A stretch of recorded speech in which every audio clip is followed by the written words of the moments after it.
اب آ رہی ہے جناب ہماری وہ مین آیت جس پہ ہماری باقی ساری گفتگو ہونی ہے. قرآن حکیم میں ذروہ سنام اور ایپیکس اور چوٹی ہے اللہ کے ذکر کی فضیلت کے اعتبار سے. سورۃ الرعد آیت نمبر 28. الا بذکر اللہ تطمئن القلوب. آگاہ ہو جاؤ، بی اٹینشن، خبردار آگاہ ہو جاؤ، اللہ کی یاد میں ہی دلوں کا سکون ہے. یہ آیت الذین آمنوا آیت 28 نمبر یہاں سے شروع ہوتی ہے. الذین آمنوا، وہ لوگ جو کہ ایمان لائے، وتطمئن قلوبہم بذکر اللہ، اور ان کے دل اطمینان پاتے ہیں اللہ کے ذکر سے، اس کی یاد سے.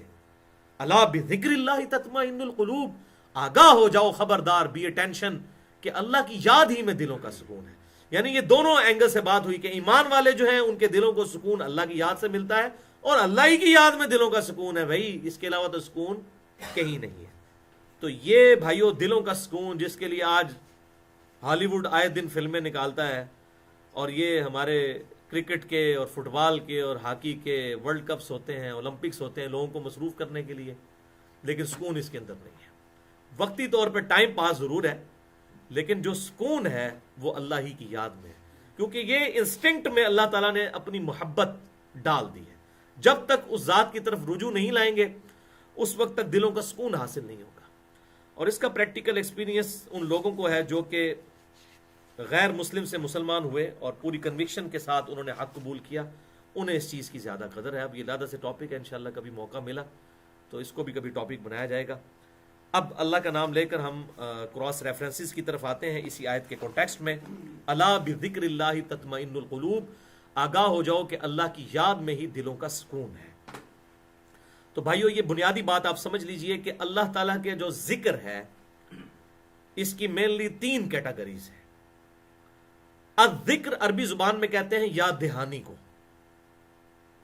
مثال کے طور پر میرے کسی دوست نے مجھے کوئی سپوز ایک بال پوائنٹ گفٹ کی جو میں نے اپنی کسی الماری میں چھپا کے رکھ دی. کئی سالوں کے بعد وہ مجھے اچانک بال پوائنٹ نظر آئی تو وہ بال پوائنٹ دیکھتے ہی مجھے اپنے دوست کی یاد آ جائے گی. تو یہ جو بال پوائنٹ ہے وہ اس کی یاد دلانے والی چیز ہے. بالکل اس طریقے سے الذکر ہر اس شے کو کہتے ہیں جو اللہ کی یاد دلا دے. الذکر یاد کروانے والی چیز. تو یہ 3 کیٹیگریز ہیں اللہ کے ذکر کی، اور وہ انشاءاللہ میں قرآن حکیم سے ہی کراس ریفرنس کے طور پر یہ جو 10 مقامات سے آیات ہیں ان کے کانٹیکسٹ میں وہ کور کروں گا. پہلا جو الذکر ہے وہ ہے کتاب اللہ، اللہ کی کتاب، اور اسی کا ذکر آیا ہے آپ کے پہلے کراس ریفرنس سورۃ الحجر آیت نمبر 9. انا نحن نزلنا الذکر وانا له لحافظون. بے شک اس الذکر یاد دہانی والی چیز یعنی قرآن کو ہم نے نازل کیا اور ہم ہی اس کی حفاظت کرنے والے ہیں. یہ ہے اللہ کی یاد دلانے والی چیز الذکر قرآن. یہ سب سے بڑا اللہ کا ذکر ہے، سب سے بڑا ذکر.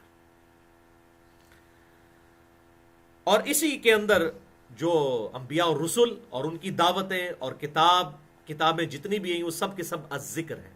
انبیاء کرام بھی الذکر ہیں، اللہ تعالیٰ کی یاد دلانے والی ہستیاں ہیں. دوسری کیٹیگری ہے پرٹیکولرلی اگر اس کو ٹاپ آف دا لسٹ جس چیز کو لیا جائے وہ ہے نماز. اور اسی کے اندر روزہ، حج، زکوٰۃ، جتنی بھی عبادات ہیں بڑی بڑی، وہ سب کی سب ان عبادات کو ہم الذکر اللہ کی یاد دلانے والی چیزیں ہیں. لیکن نماز ہے ٹاپ آف دا لسٹ. اس کے ثبوت میں آپ یہ دوسرا کراس ریفرنس دیکھیں، حیران کن، سورہ طٰہٰ کی آیت نمبر 14. موسیٰ علیہ السلام سے جو اللہ تعالیٰ نے گفتگو کی ہے یہ اس کا ذکر ہے. اننی انا اللہ، بے شک میں ہی ہوں اللہ، لا الہ الا، نہیں ہے کوئی معبود، الا انا، مگر میں، فاعبدونی، تو پس میری ہی عبادت کرو، وَأَقِمِ الصَّلَاةَ لِذِكْرِي، اور میری یاد کے لیے نماز کو قائم رکھو.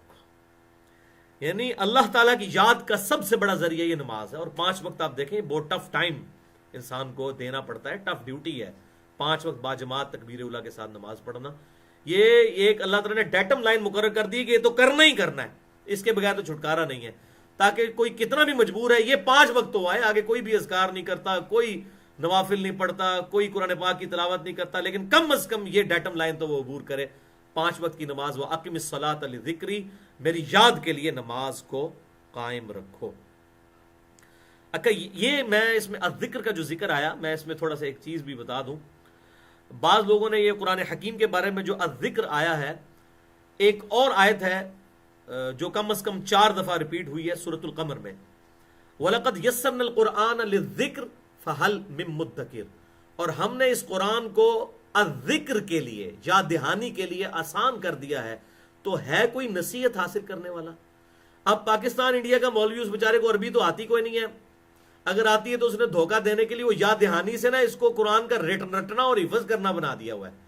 تو آپ ترجمے ان کے دیکھیں نا تو انہوں نے کیا ہوتا ہے کہ ہم نے قرآن کو یاد دہانی وہ ہے کہ یاد کروانا، یعنی رٹا مارنا نہیں، نصیحت، یاد دہانی نصیحت، آسان کر دیا تو آگے ترجمہ کر دیا ہے کوئی حفظ کرنے والا، یعنی ہے کوئی حفظ کرنے والا۔ اب میں آگے بریکٹ لگانے لگاؤں کہ ہم نے مدرسے کھولے ہوئے، ہمارے چندہ باکسز میں آگے پیسے ڈالیں، ہمارا پیٹ بھرنے والا ہے کوئی؟ تو اس طریقے سے ترجمہ ہی چینج کر دیا ان لوگوں نے۔ تو یہ یاد دہانی اردو والا ہے، یاد دہانی عربی میں ہے الذکر، اللہ کی یاد کروانے والی چیز، یہ وہ یاد دہانی حفظ نہیں ہے۔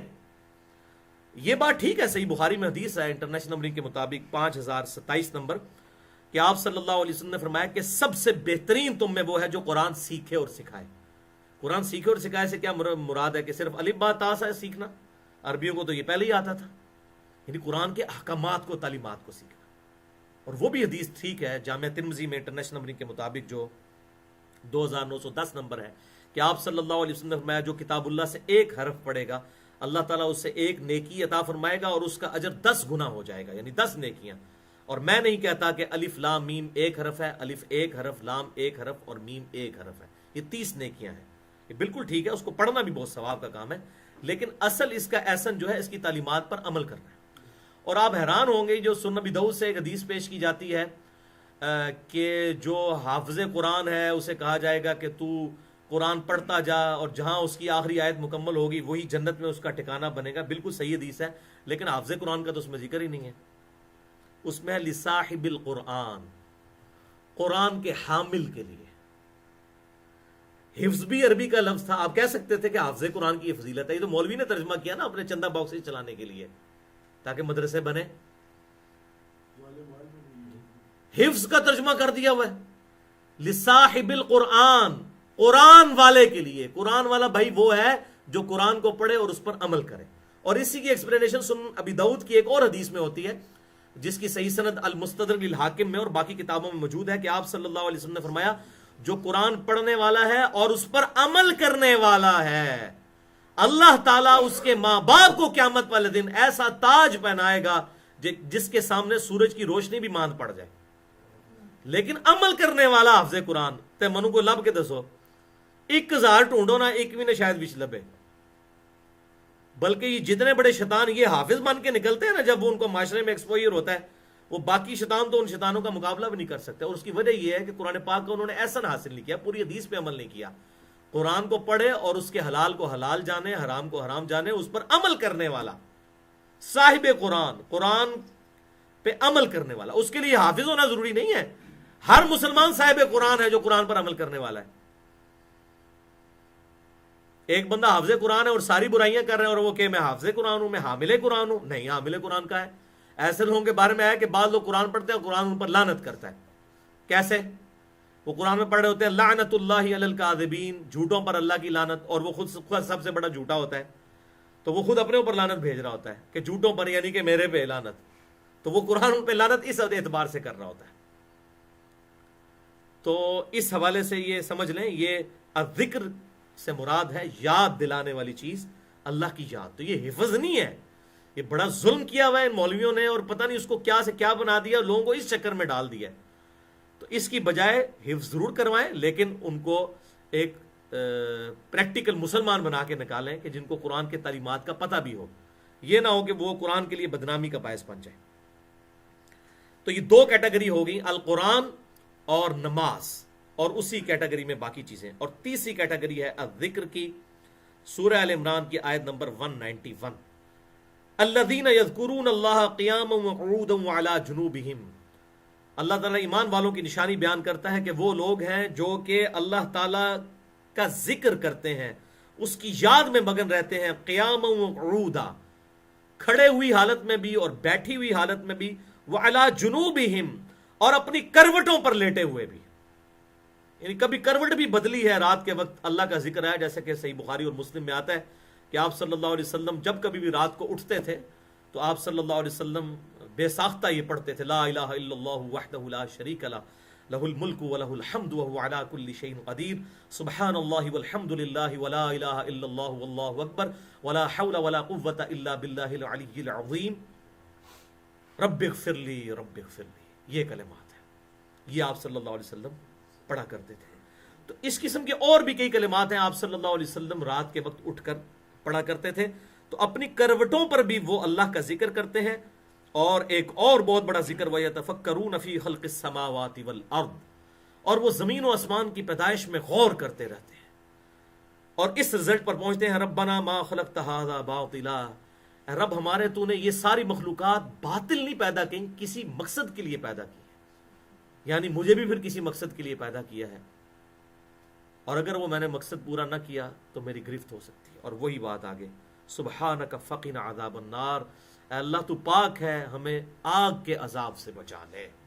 یعنی ہماری بھی پیدائش کا ایک مقصد ہے، اگر وہ پورا نہ کیا تو دوزخ کی آگ مقدر ہوگی، اے اللہ اس آگ سے ہمیں بچا لے، آمین. اللہم اجرنا من النار. اسی آیت کے کانٹیکسٹ میں میری تقریباً 1 گھنٹے کی گفتگو ہے. مسئلہ نمبر 64، انسان کی پیدائش کے 5 بنیادی، انسان کی ہدایت کے 5 بنیادی سٹیپس، جس میں سورہ ال عمران کا یہ آخری رکوع میں نے کور کیا ہے الحمدللہ. تو اس میں اٹھتے بیٹھتے چلتے پھرتے ہر حال میں کروٹوں پر لیٹے اللہ کا ذکر کرنا، یہ ہے تیسری فارم، اور وہ ہے صحیح سنت وظائف اور اذکار. یعنی آپ صلی اللہ علیہ وسلم، صحیح بخاری میں آتا ہے، صبح اٹھ کر پڑھتے تھے الحمدللہ الذی احیانا بعدما اماتنا والیہ النشور. رات کو سونے سے پہلے صحیح بخاری میں آتا ہے اللہم بسمک اموت و احیا. اس طریقے سے گھر سے نکلتے وقت دعا، سواری کی دعا، ٹوائلٹ میں جانے کی دعا، ٹوائلٹ سے نکلنے کی دعا، مسجد میں جانے کی دعا، مسجد سے نکلنے کی دعا، کھانا کھانے کی دعا، نیا کپڑا پہننے کی دعا. اس قسم کی جتنی دعائیں ہیں، صبح شام کے سنت اذکار، فرض نماز کی بعد کی دعائیں، صبح کی دعائیں، شام کی دعائیں، یہ سب کی سب یہ ہیں وہ تیسری کیٹیگری الذکر کی. پہلی کیٹیگری القرآن، دوسری نماز اور تمام عبادات، اور تیسری یہ نفلی جو سنت دعائیں، اذکار اور وظائف. یہ آپ صلی اللہ علیہ وسلم کی جو تعلیم فرمائی ہوئی چیزیں ہیں، یہ تیسری کیٹیگری ہے. اور یہ ہے ڈیٹیل طلب. اس میں اتنا کچھ موجود ہے کہ ہماری کمٹمنٹ اللہ تعالیٰ کے ساتھ خاص رہ سکتی ہے. اور یہ اتنی اہم ترین چیز ہے کہ صحیح مسلم میں حدیث ہے، طہارت والے چیپٹر میں انٹرنیشنل نمبر کے مطابق 826 نمبر، کہ سیدہ عائشہ سے پوچھا گیا آپ صلی اللہ علیہ وسلم کے حوالے سے، اور پرٹیکولر اس لیے پوچھا جا رہا تھا تاکہ پتہ چل جائے کہ حالت جنابت میں اللہ کا ذکر کیا جا سکتا ہے جب انسان پر غسل ہو.